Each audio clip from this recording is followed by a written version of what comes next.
but to also be able to pay for, um, so I'm doing YouTube as well because, I want to be able to do YouTube full time, turn it into a business and stuff like that. I didn't tell him all of that, but I told him that I'm just trying to get out of Alaska for the most part. That's all I kind of told him. And so he gave me some papers. Um, and my, and so um, filled out the paperwork, and he was like, "All right, we need you to come in at 7:45 a.m." I'm like, "Okay, great, I'll be here." So got up at 6:45 in the morning, made it here at 7:45 a.m. as I was instructed to do.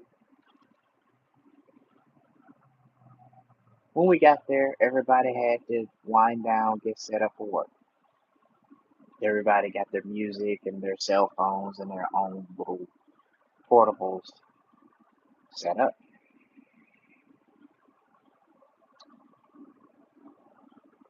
So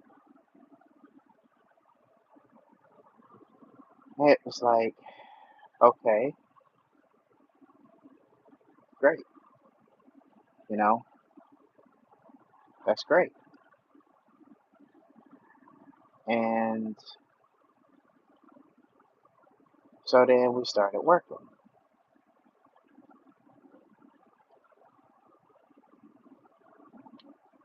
Now, the one of the workers was training me on how to take replace wheels on the car. So I had to take the wheels off the car and put the wheels back on the car, right?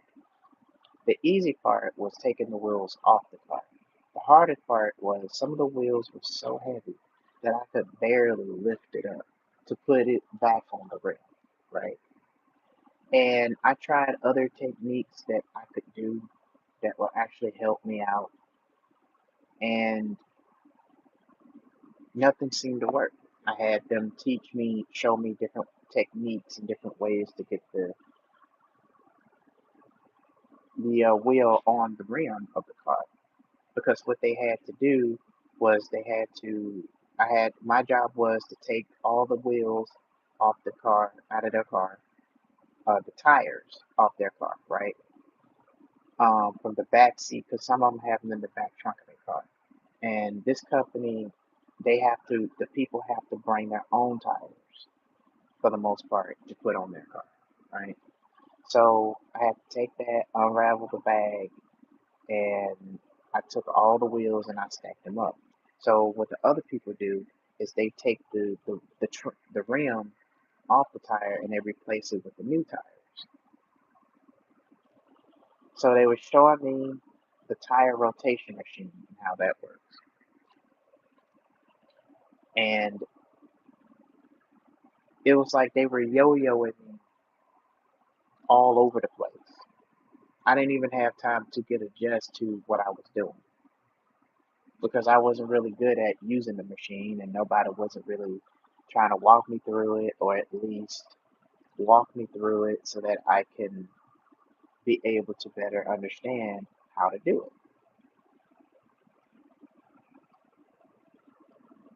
So they basically, so after working for a while, right? So the other employee shows up and the other person had a big truck that came by and it was like, oh, um, go ahead and train with this guy. So this guy that was training me, it was like he was just all over the place. Like it's like just didn't want to train me. It was like he was just because I told him like about the wheels, it was just so heavy, and I tried my best, but man, then he was one of those type of people where, well, you signed, You did sign the paper and you did sign up for when they ask you to, can you lift 50 pounds and blah blah blah, and I'm just like, well, thanks for the vote of confidence, because that didn't really help, right? So I was literally struggling to put the wheels back on the tire. I was literally struggling. And I was sitting like this. I was like,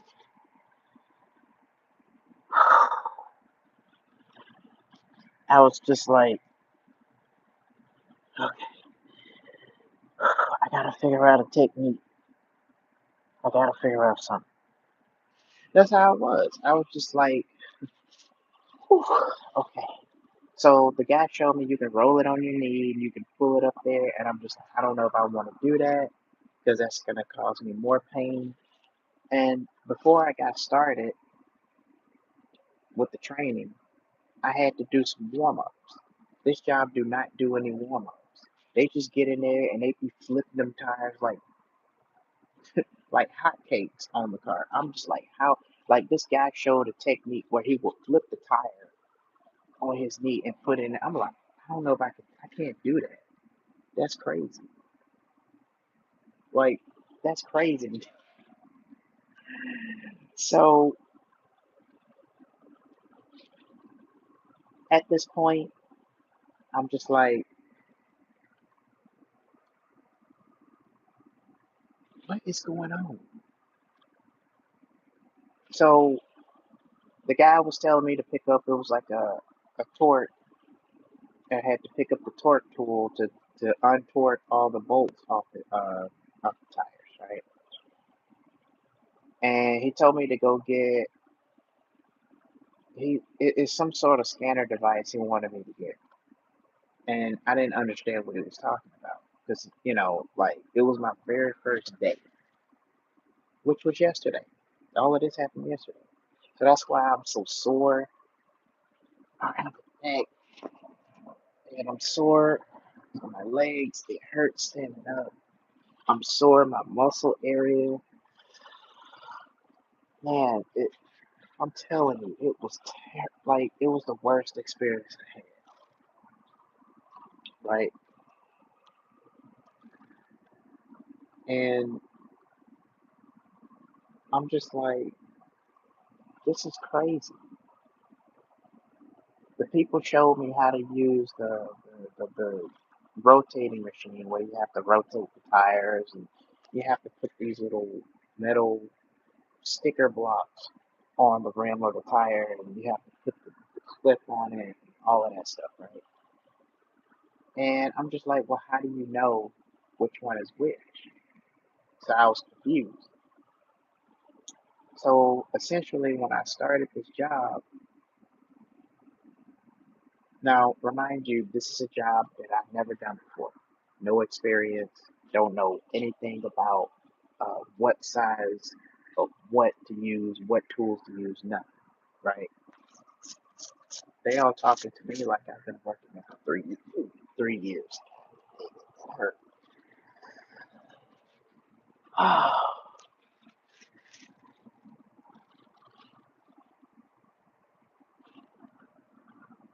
It is crazy.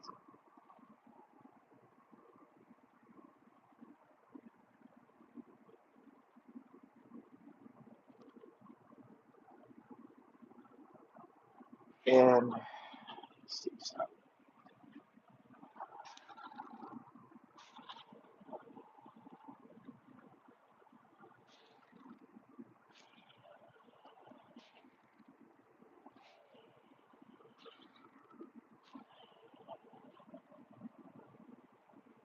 oop,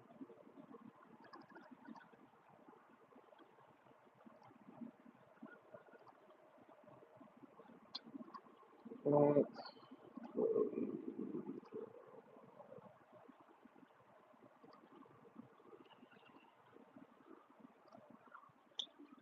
ah, so I am so sore. Ever since and then at that point I was so overloaded with other information You know, I didn't even have time to overall get adjusted to the job, to try to get the hang of something else before I move on to something else.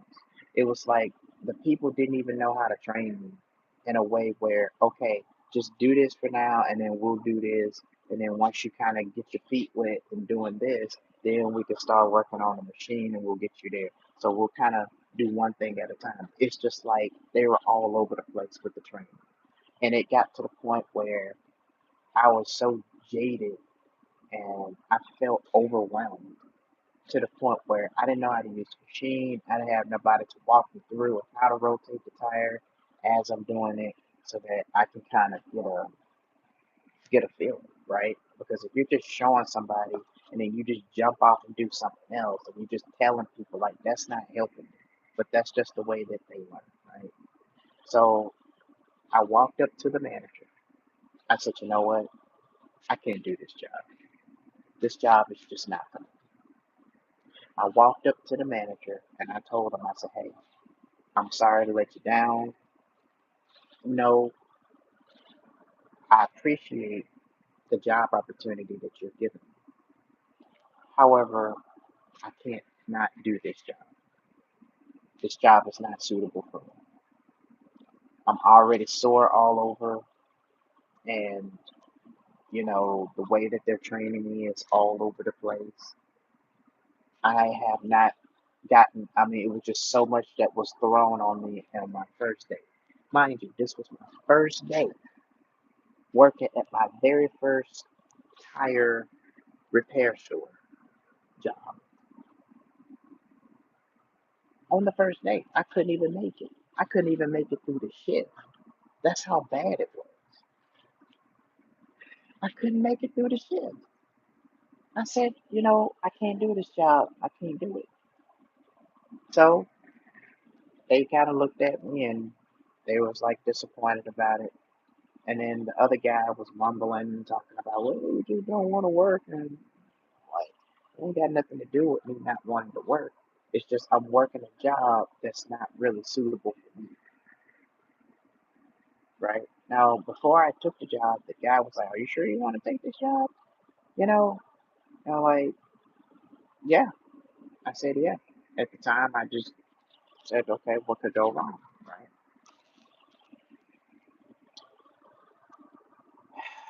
And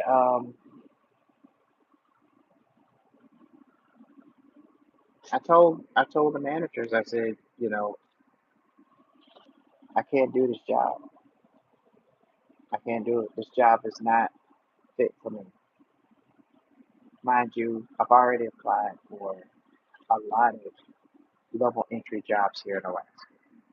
And I'm going to tell you guys, unless if you have family that live here, unless if you know somebody that actually work these companies, do not come here to Alaska. Please don't. Don't, if you have a family member, kind of like my uncle, that's using me for another source of income, only to throw me out on the streets because they kind of, I guess, had some sort of secret talk behind the scenes and planning a reason to kick you out, don't do it. Don't end up in the position that I put myself in. Because if I'd known if I was going to be in this position, I would have never agreed to come back to the States, let alone come up here to a whole different state that I don't know. Once again, the moral of this story is do not. I don't care if this person says that it pays well and it's a good job or whatever. Do not take a job that you're not suited for. If they try to throw shaming tactics and tell you, well, it's up to you, I'm just throwing suggestions, or well, it's up to you, and whatever job you want to do, you can choose that job, you can choose this job. People like that are ignorant. They don't know your skill set. People like that work in a miserable job that they hate. So they try to project that onto you.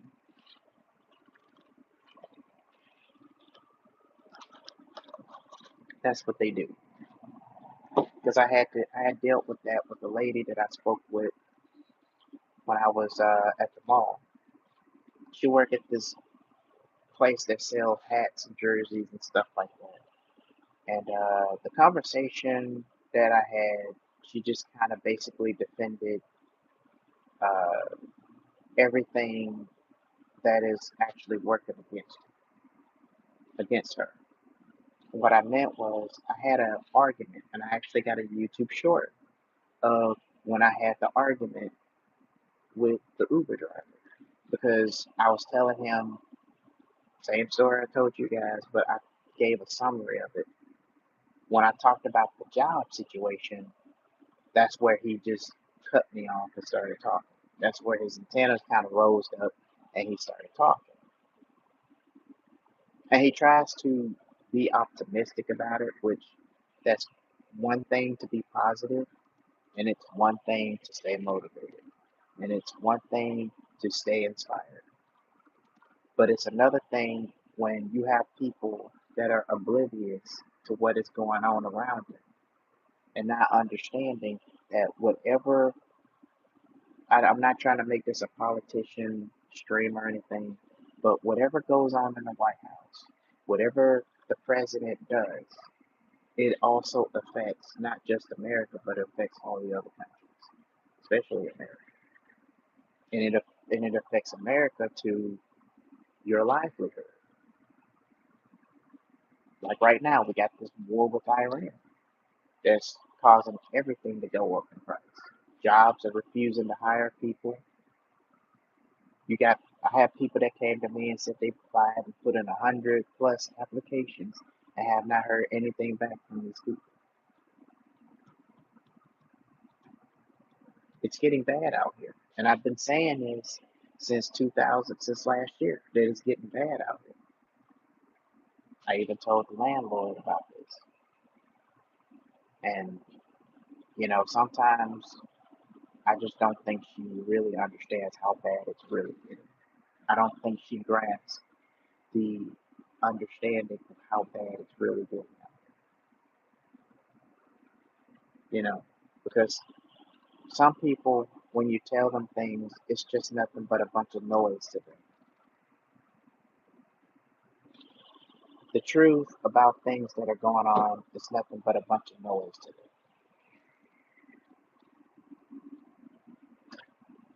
And I'm telling you right now,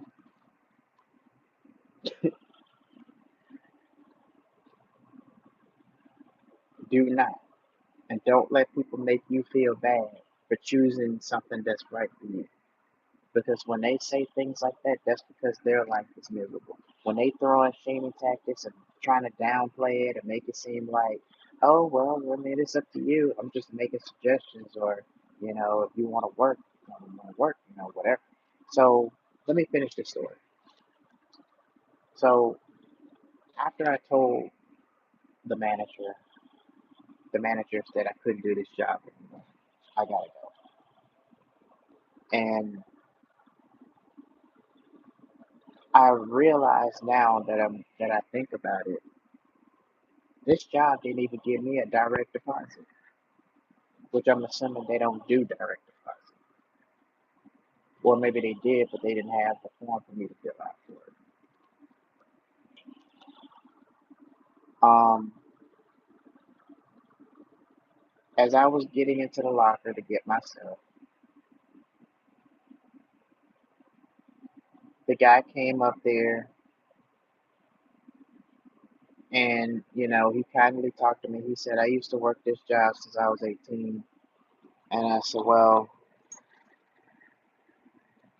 I didn't tell him this, and it sucks because I wish my father was involved into my life. I wish I had a father figure in my life, but my father doesn't want nothing to do with the only son that he brought into this world. You know, all he wants to talk about is situation going on with my mother and all of this other stuff, which I don't care about. Um, So so basically, he told me the manager came and he saw me as I was getting my stuff. He told me, he said, "Hey, um, when I was 18 years old, I worked this job since I was 18." And I said, "Yeah, I get it. Um, but I did learn how to replace wheels on the tire, and that's something that I should have learned from my father. But I didn't have a father figure in my life to teach me the things that I am supposed to know as a man, and my mother can only teach me so much, right?" And I said, "Yeah, but like I said, at least I gave it a shot. I hold out as long as I could. At least uh, I showed up on time." But with me telling them that, the people on these jobs don't really care. They don't really care about you showing up on time. They don't care about you doing a good job. All they care about is you, yeah, you making sure you do your job the way you're supposed to do it so that they don't have to deal with any more problems.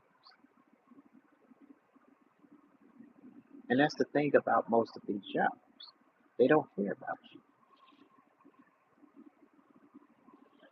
And now, after I left, I wasn't sore yesterday, but today I am very, very sore. My leg, my upper leg meat, my thighs are sore, my arm muscles are sore, everything is sore. I have, and the only reason is because I didn't get the proper exercise or warm up. And then on top of that, I'm using muscles that I haven't used in a long time.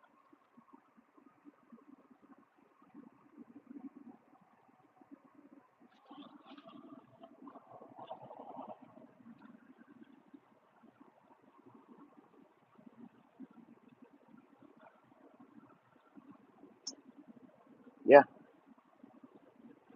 told the boss man like I can't do it. This job was not built for me.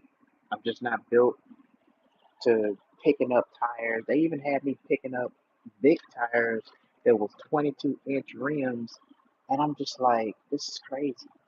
So this is what they meant by 50 pounds. Because I was thinking, okay, if we lift 50 pounds, at least they have some kind of machinery or whatever. 'Cause, I mean, we're in 2026, but it was struggle. I couldn't do it. I couldn't even lift up 50 pounds. I couldn't do it. I mean, 40 pounds, maybe, depending on what it is, but 50 pounds, picking up, I had to pick up that wheel, and I had to I was struggling trying to put it on the rim, and I'm just like, I had to pick it up and, uh, and I was grabbing onto the rim, and trying, I was picking it up, and I'm just like, and I hold on to the wheel. I was like, here's the other guy. He was like, "You all right, buddy?" I said, "Yeah, I'm struggling trying to get in." So the guy he showed me how to put it on. He was like, "Just line it up and put the wheel on." I tried exactly the way he showed me, and it still didn't work.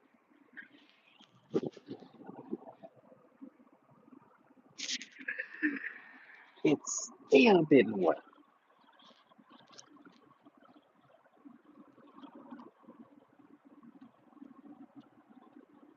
So essentially, um, I told him, I said, "I appreciate you guys for giving me this job, but I just can't do it.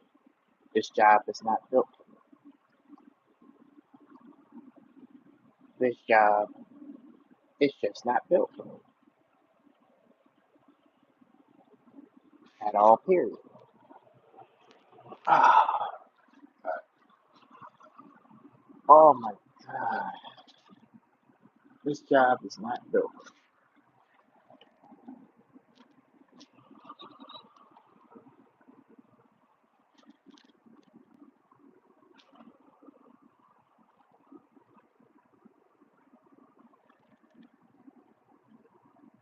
It's not built.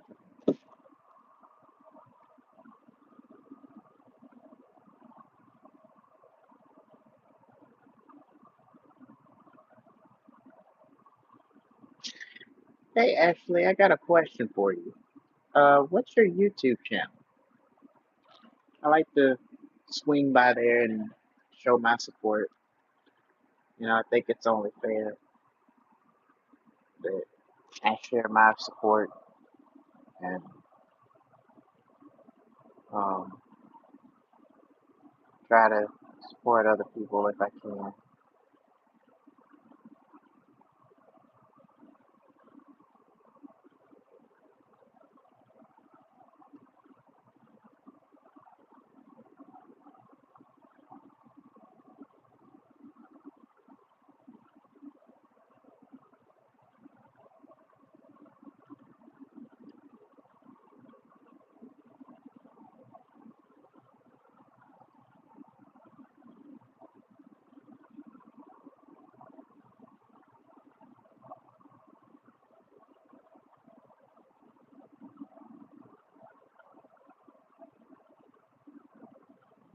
Um,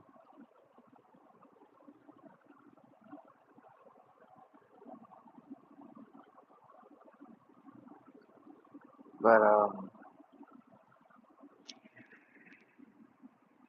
I'm just saying this is crazy. You know, this is real crazy. I literally had to pick up that entire tire to put on the car. There was these big wheels. I was just like, oh my God,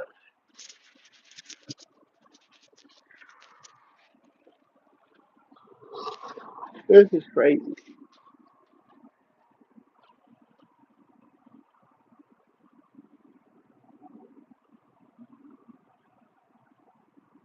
Maybe if there were just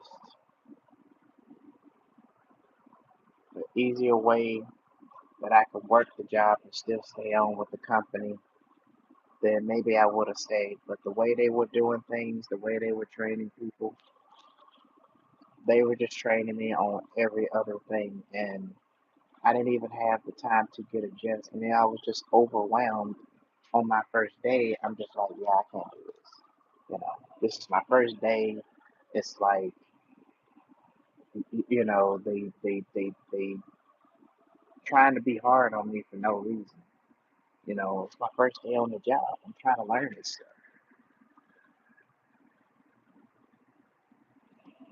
So, moral of this story is don't just take any other job just because somebody says that you should get that job. And when people throw shaming tactics and tell you, well, it's up to you, or you're being defensive, or you choose what you want to do.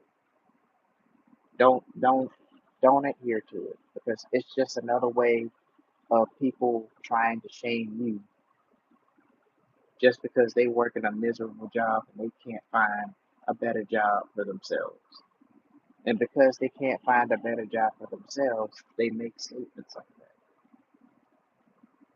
because they want to throw their misery onto you. So don't ever um, feel like you're less of a person, you're lazy or whatever just because you can't, or just because it's a job that you're not interested in. Now, I will say if you do have a job currently, unless you know for sure that you're going to like this job, even if you have to go there, see what you're going to be doing, whatever the case may be, don't quit your job to try to find another one. stay at the place you're at until you know for sure that you're going to get this job. And once you know for sure that you're going to get this job, then you can put in your 2 week notice. And then within that 14-day period, you'll be able to get some money, you know, while you're working your new job, which is even harder now to get 2 jobs rather than just getting one. It's even harder to get one job.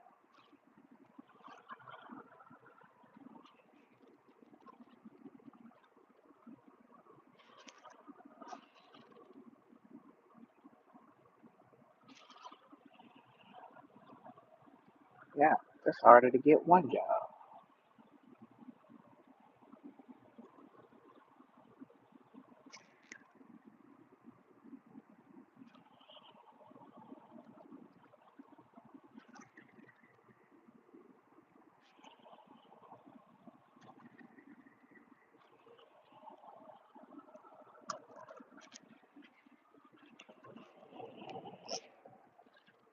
It's harder to get one job.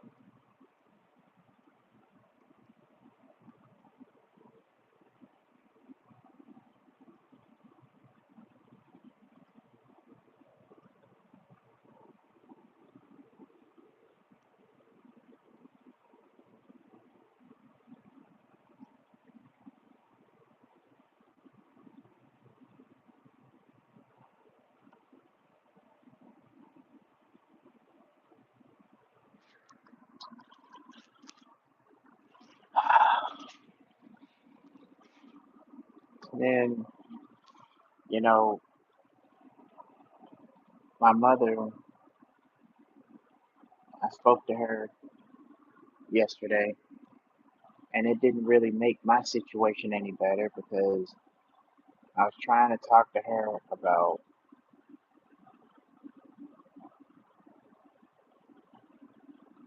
what I was going through.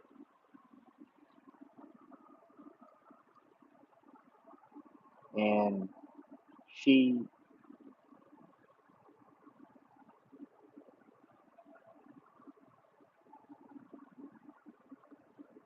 she just basically like, you know how moms are, they always talking and nagging, and they don't give you the time to really explain what's going on. But they nag and they talk about stuff that's going on with you. And so I tried to tell her, she said she tried to call me, but she said that I didn't answer. And I told her, well, I was asleep. I didn't even tell her that I worked at the tire place and quit on the first day. There was a lot of stuff that I tried to tell her, but she wouldn't hear me out. She kept on asking me, like, so how you gonna get to where you need to go? Like, you know, I got like some money and I can just give you 40 of it and, you could do, but I mean, because you ain't gonna get paid, at least you can have some potatoes or something, because I eat potatoes. I eat like french fries and stuff. And I said, yeah, well, I didn't even have, I literally couldn't even get a word edgewise. She did most of the talking for the most part. And only thing I could say is like, she was like, well, what are you gonna do? I mean, you sitting in this lady's house and you ain't got no job. What you gonna do? Once it's time, she's like, well, I mean, I don't know. I mean, I don't really have any other plans. You know, I tried my best. I really did. And I tried. Not saying I'm giving up. I'm not giving up, but I'm just saying that I am trying. So she hits me with, go read Psalms 91 and, do all of this other all the other usual stuff. And I'm just like, I'm not reading your Bible verse. Because reading a Bible verse is not going to help me with my situation.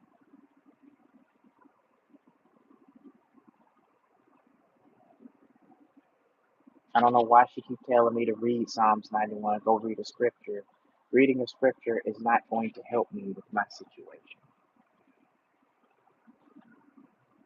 What I need is some results. What I need is a breakthrough, not a scripture, a breakthrough. But this is the type of wishful thinking that most religious church people have. You know, they think if I just read a scripture, if I just get on my knees and pray, my situation will magically resolve itself. But it doesn't work like that. You got to put in the effort and make things happen for yourself, which I am doing, but it seems that I keep dealing with people that are telling me to do things the opposite of what I should be doing to get results in my situation.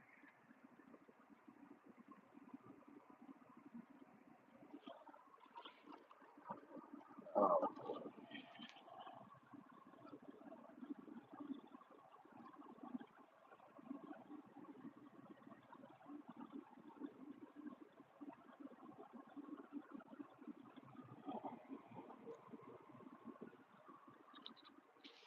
and oh, dude, I'm so tired. I'm beat.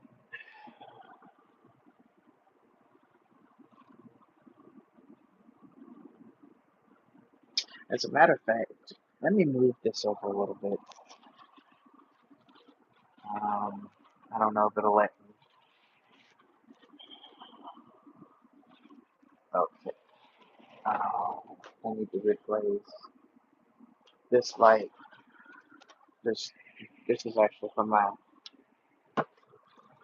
Nintendo Switch controller. Oh, there it is. This. Okay. Let's I can just get it right here. Let's see. Okay. Well, no. Why is this? Hold on, guys. I'm trying to get. Okay. All right. I'm probably just gonna go ahead and.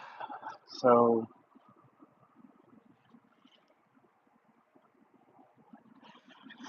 I don't know, guys.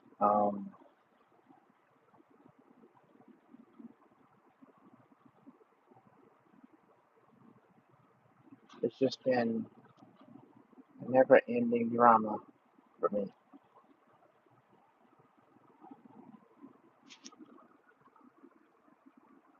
Never-ending drama. Never-ending drama.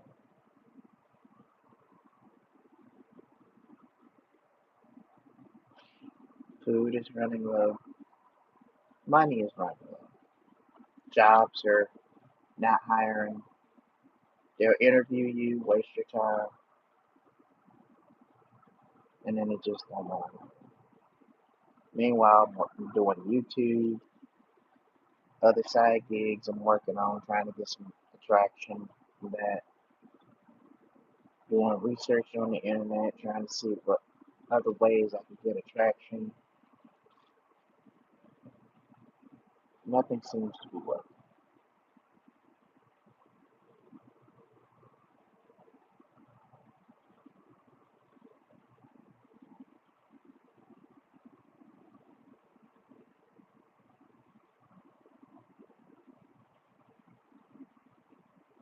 Seems to be working.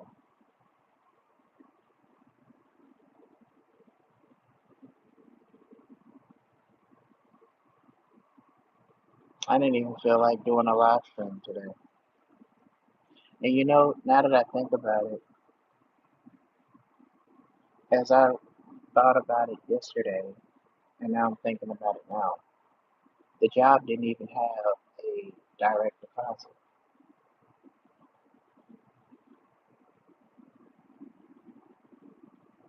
So it's like, how are people getting paid if they don't have direct deposit?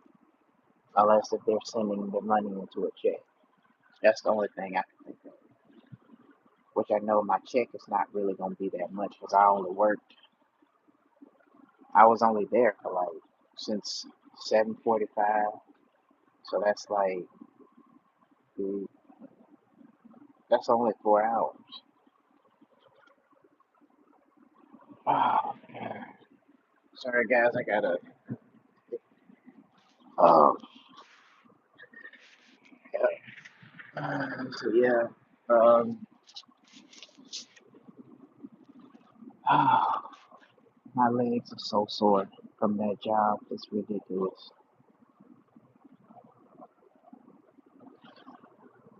Oh my goodness. It even hurts just standing up.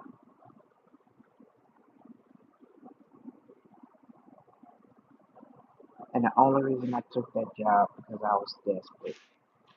Because I got tired of being turned down by other jobs. I got tired of being turned away.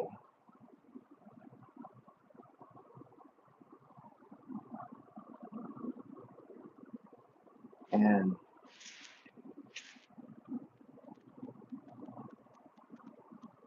so, if you guys are going through situations like that, I just want y'all to know y'all in the line. Hey, Ashley, welcome back.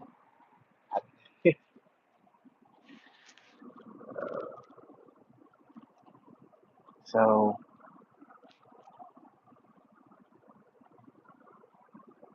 and like I said, a lot of people, that you talk to these days, trying to network, everybody is just so empty. I mean, being around people nowadays is just not the same anymore.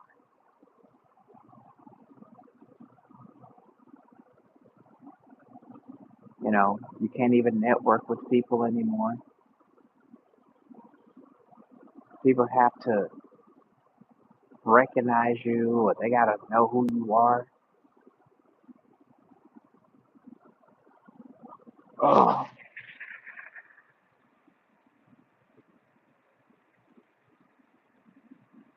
another person? Oh yeah, I think that person left. I think that person left.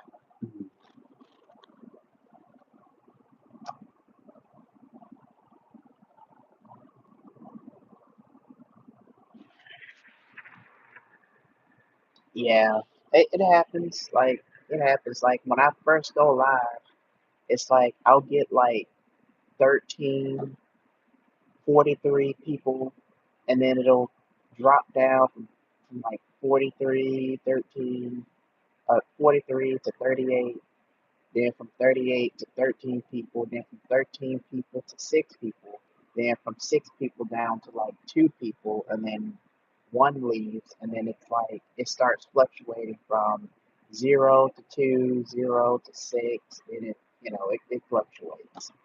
So um, so it's always doing that. Every once in a while I run into some good people. You know, I ran into another good person. Um, I don't know where he's from. I think he says he's from either Ohio or Louisiana, one of the two states. I'm not sure. But yeah, man, they leave. Um, they leave and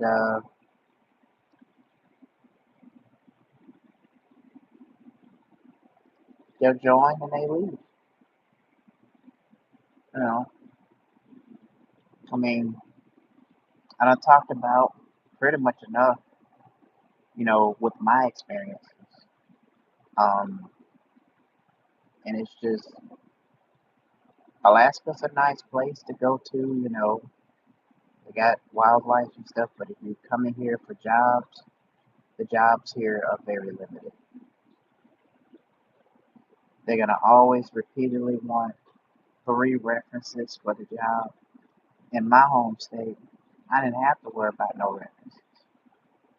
They just give me the job, get me set up, and I'm ready to go. Now we got 3 people, but then it's gonna eventually go down to 1 person because a lot of people don't really, look at content like that. So yeah, I don't really get a lot of people to watch my streams. They don't stay long, and it could be the time difference. You know, Maybe people from different countries, different states. I don't know. And as you can see, it goes back down to 1.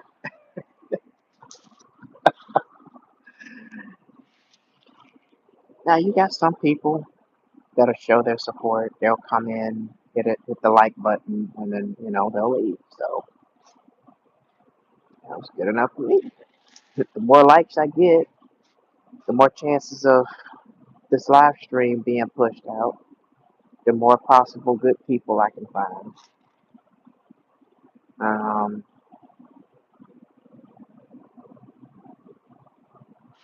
you know, but yeah, that's how it was. I remember going live. I think I went live the yesterday, and I had 0 people the entire night in the chat. 0. Well, I had some people that were talking, but they had to go off to bed, but I was still on even after hours. And I had um zero knowledge about what was going on. But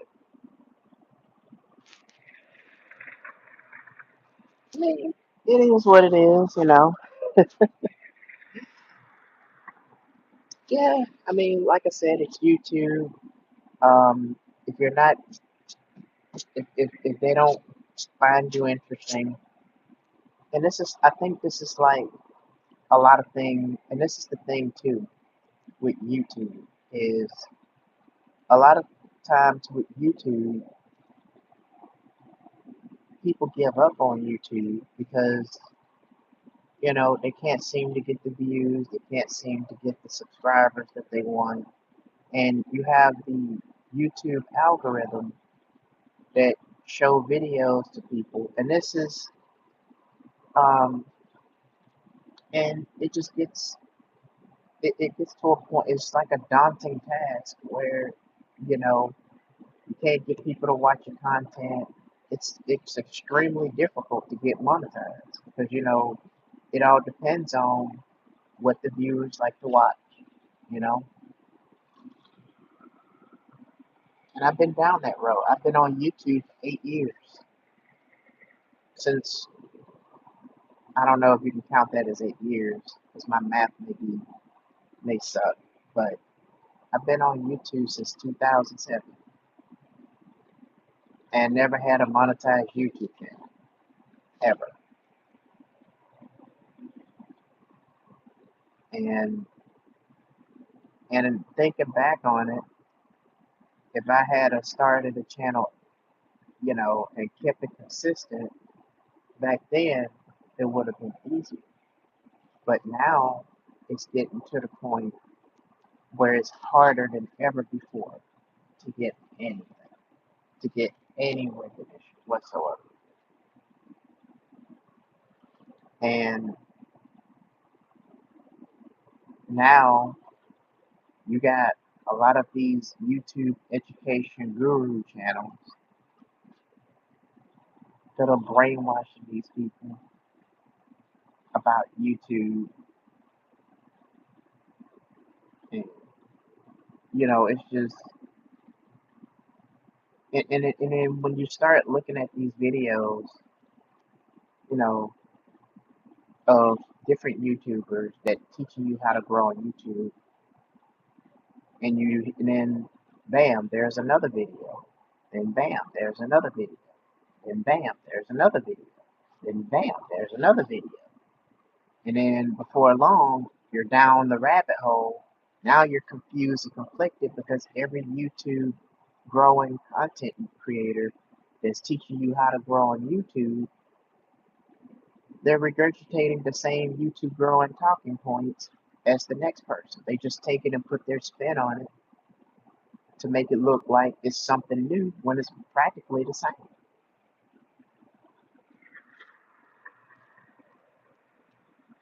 And then I even tried the watch for watch. I tried the sub for sub. I tried all of that. It didn't work. It messed up my main channel, so I had to stop doing that. So I ended up starting a new channel because the thing is, it's like, you know, doing that kind of confuses the algorithm, and it just caused the algorithm to send videos to people that are not really interested in the type of content that you make. And a lot of times I don't tell people, even family, I don't have any friends, so we can skip past that, but I can just say family, friends in general. If you could tell them about it, but at the same time, they're not going to be interested in the type of content that you make. There are YouTubers right now that are charging $6,000 and more just to teach you how to grow on YouTube. And then a lot of times, the results that they give you is not always guaranteed.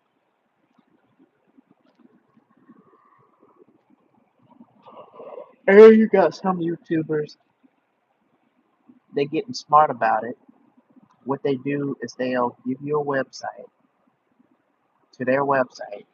You put in your email address, they'll ask like some of the common questions about your YouTube channel, about your future, and all of this stuff, right?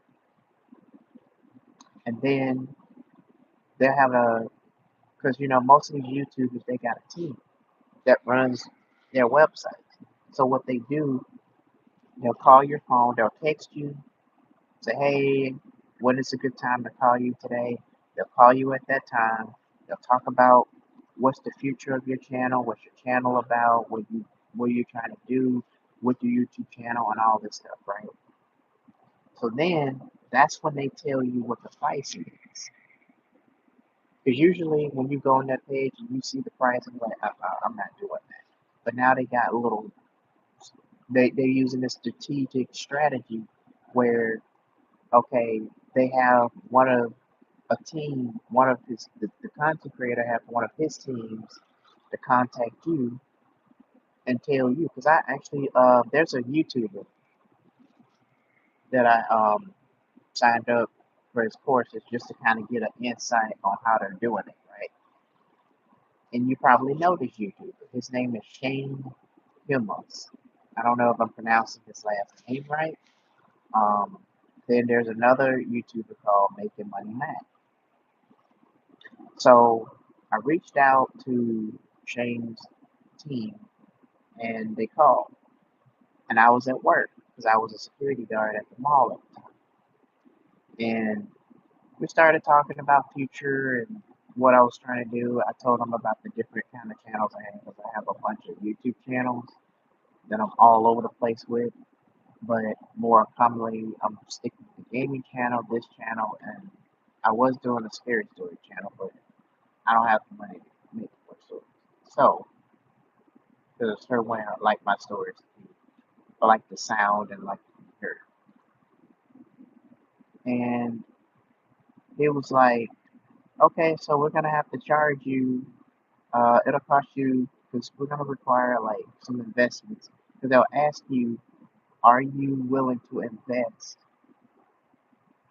for the help, and how much are you willing to invest? So it has to be something because they're expecting something $100 or more. And when he told me the price, I told him like, I don't even know why you called or why you showed up because if you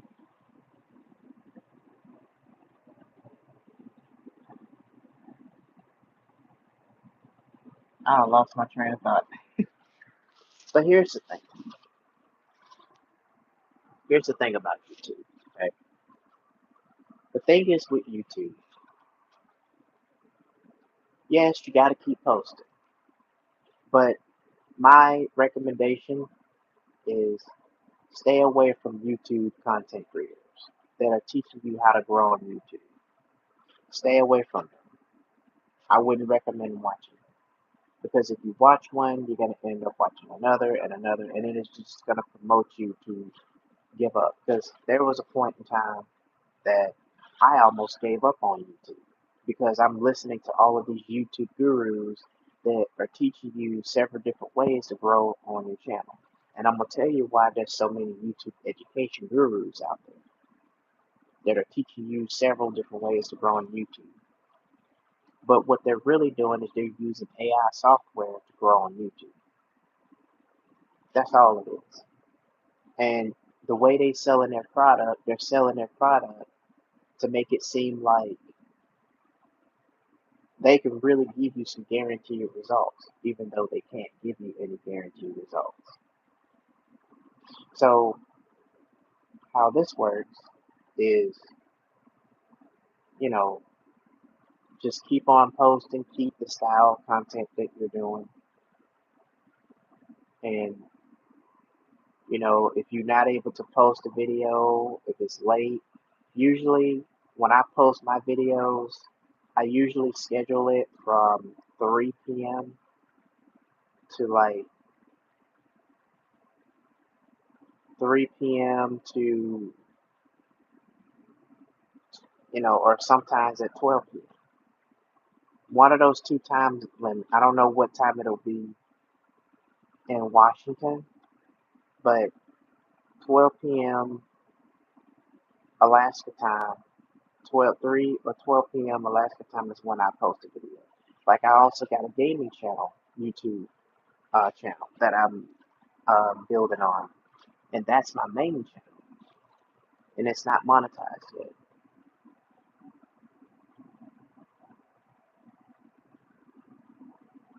What do you mean? Oh, oh, I see. What do you think is gonna work?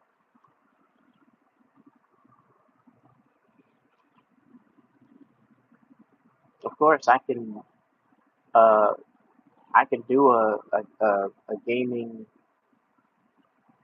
I can do a successions where I'm playing video games and then do that. But see, that means I gotta go vertical.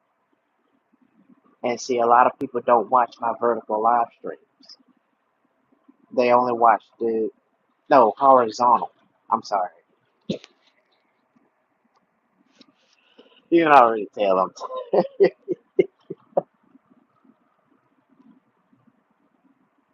And so I could do that, but the thing is, it's like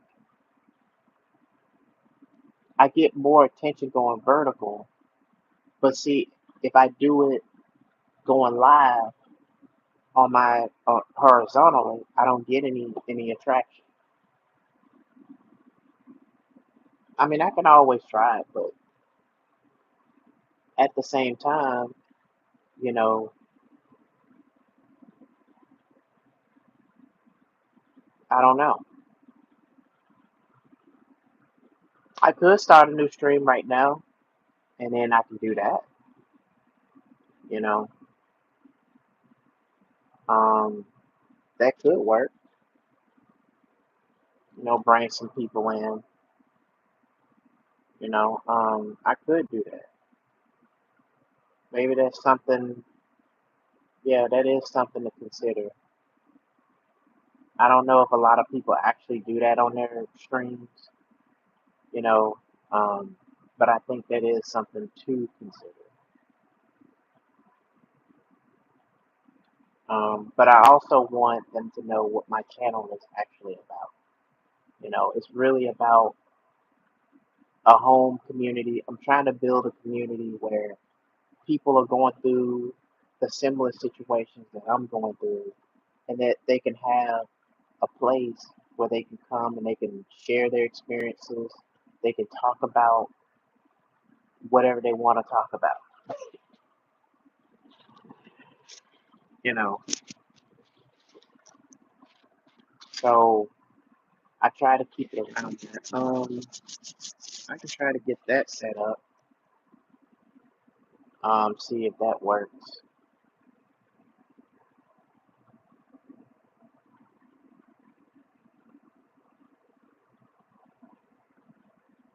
I'm trying to figure out what type of game will I play though, because I play on my Nintendo Switch 2 system.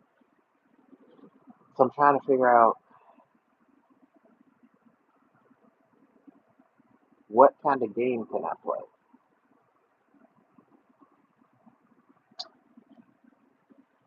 You know, I might play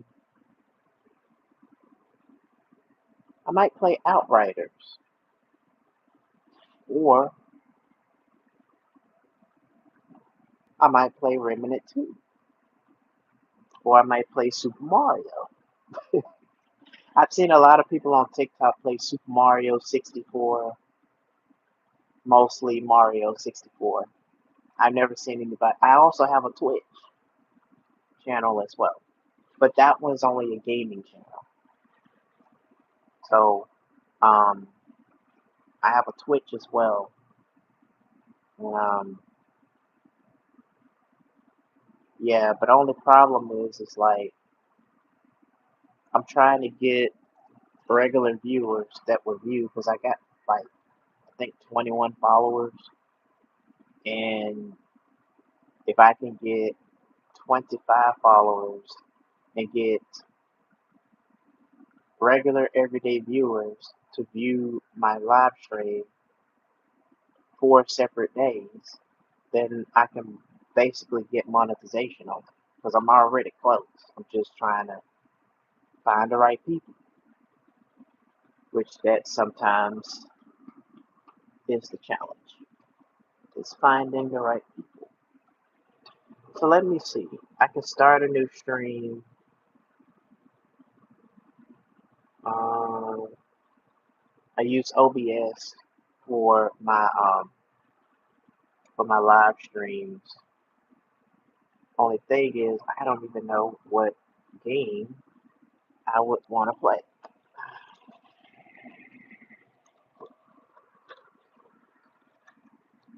I might play Pokemon Fire Red. I might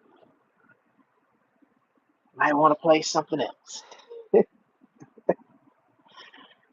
I don't know if I want to play Pac-Man. Pac-Man is one of those games, man. It's one of those games. One of those games.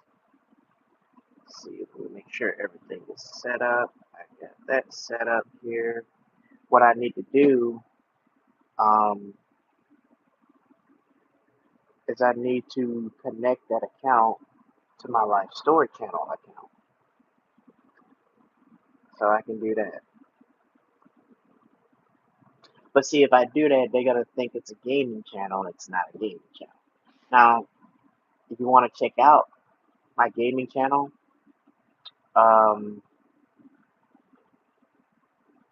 you can type. What is this?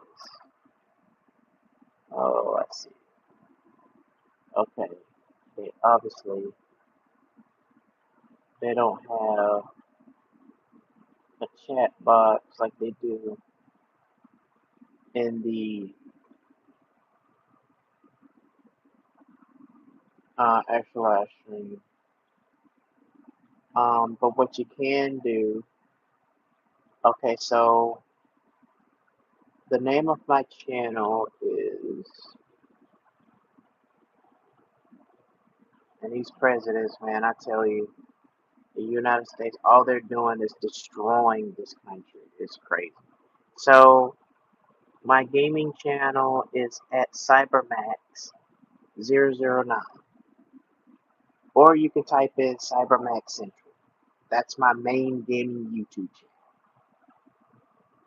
and that's where it's a Nintendo channel where I go and I play only Nintendo related games. But the certain niche I'm sticking with is RPG, cozy, and relaxed games like uh, Pokemon, Pokopia, Mario and Luigi Brothership, and Pokemon, which I might do a Pokemon walkthrough.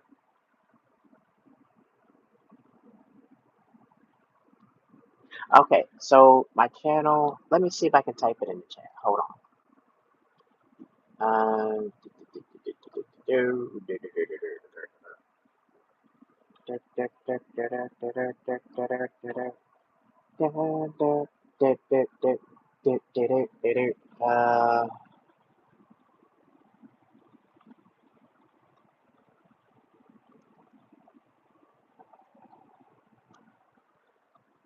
that there is my YouTube gaming channel. And I also got a Linktree, which I'm gonna put in this chat so I can find it.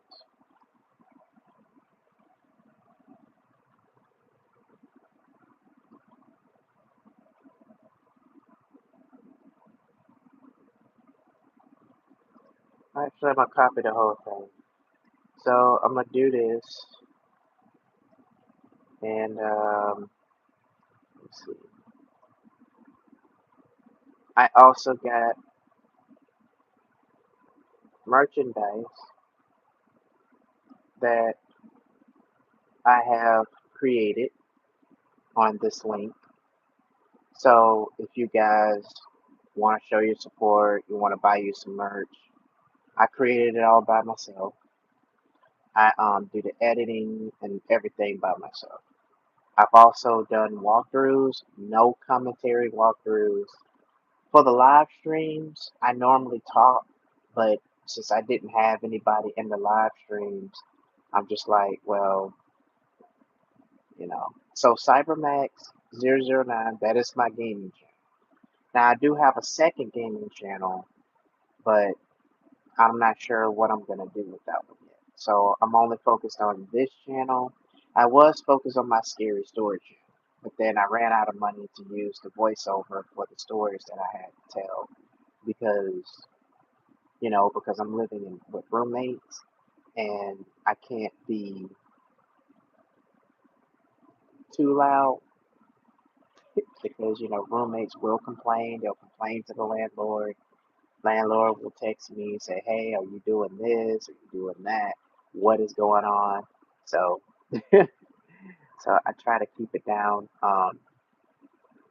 Oh, so I also got it um, down in the description, the link, and the GoFundMe is just something y'all can donate. You know, if y'all want to. It's just there if people want to show their support. It's just there. If you want to support the channel, support what I'm doing, it's there.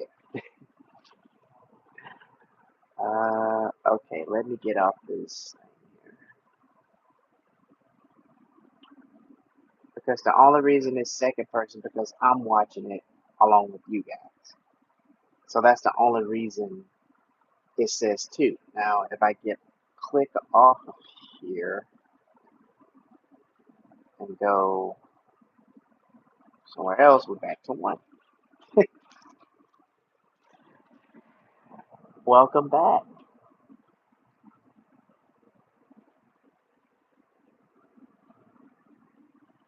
So, usually when you do a live stream, they usually have it pinned at the top, but now they're doing it at the bottom. It's crazy. So I could probably try to connect. Let's see, use this.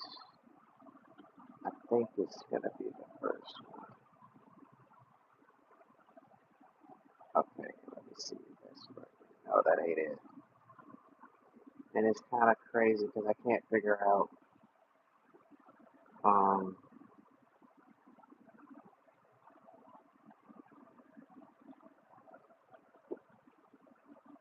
okay, I'm still trying to figure out why do I have. Okay, So it'll be under this address, my life story, YouTube. I think that's what I want to do. Okay, apply, hit that, and what I'm going to do is probably, oh, it's gone. Probably try and go live on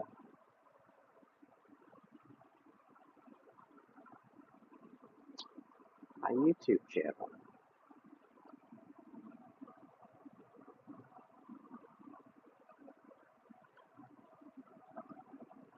Alright,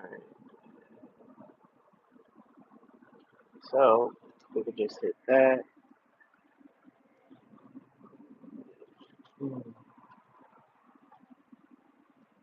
What I'm gonna try to do is I'm gonna try to go live on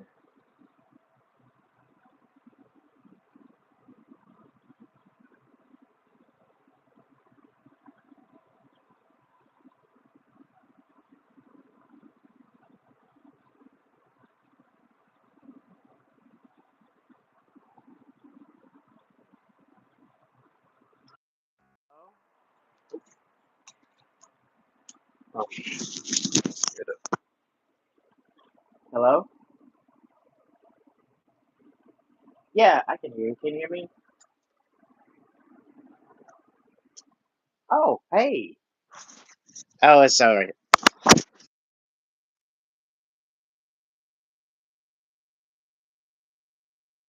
Okay, so I talked to one of my relatives, and they said that they can be able to help me with some money so that I can get to see you there to go over, the process that was supposed to go over, and stuff happen, life happens.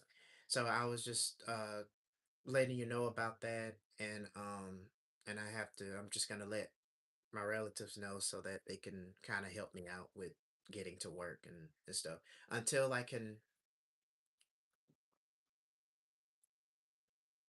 Yeah, yeah, I would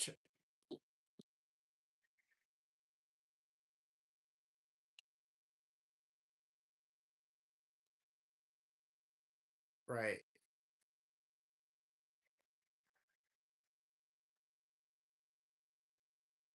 All right, thank you so much. All right, bye bye. All right,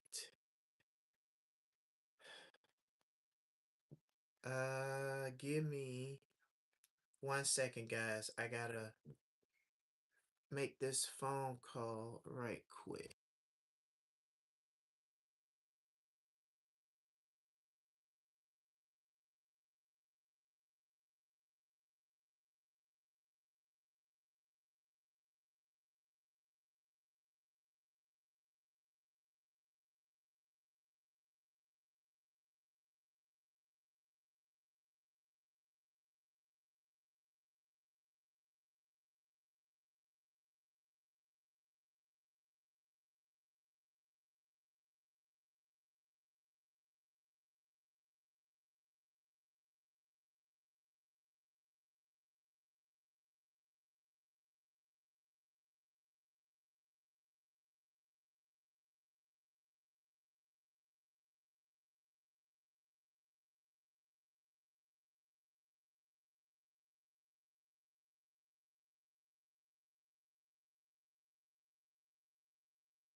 Hey guys, what's going on? What's going on, Thunder Fury?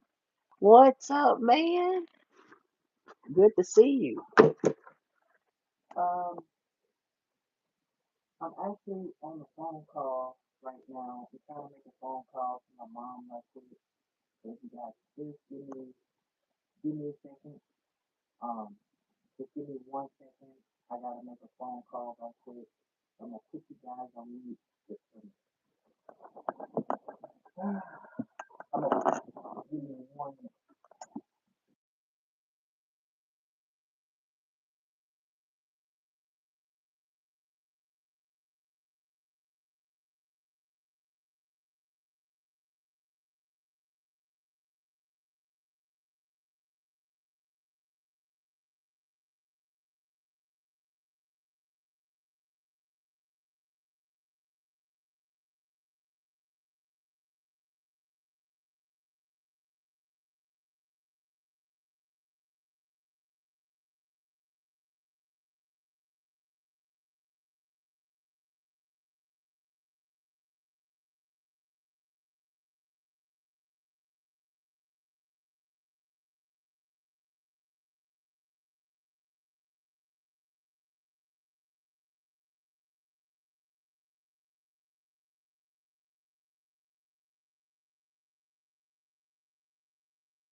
All right.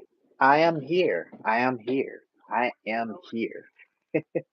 So me and Ashley were talking, and man, my day it was yesterday was terrible, man. Okay, Ashley knows this story, so I'm gonna tell you what happened. Okay, so I got desperate one day, and I was looking for a job, right? As you know, that I've been having issues with the job market and trying to find a job, right? So I came across this tire store that a person told me about a couple of days ago. So yesterday I decided, you know what?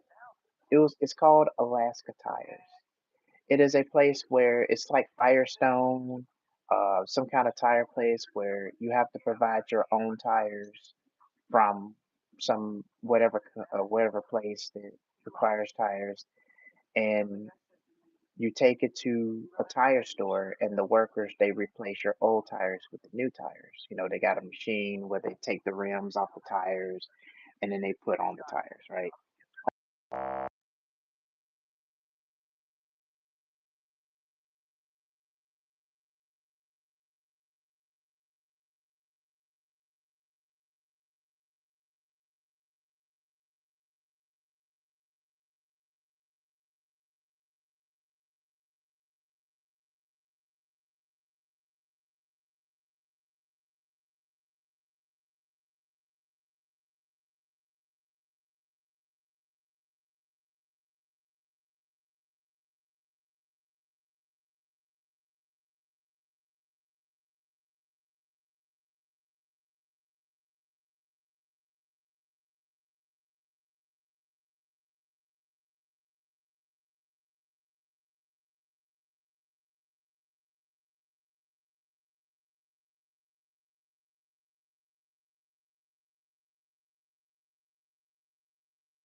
Okay, guys, can you guys hear me?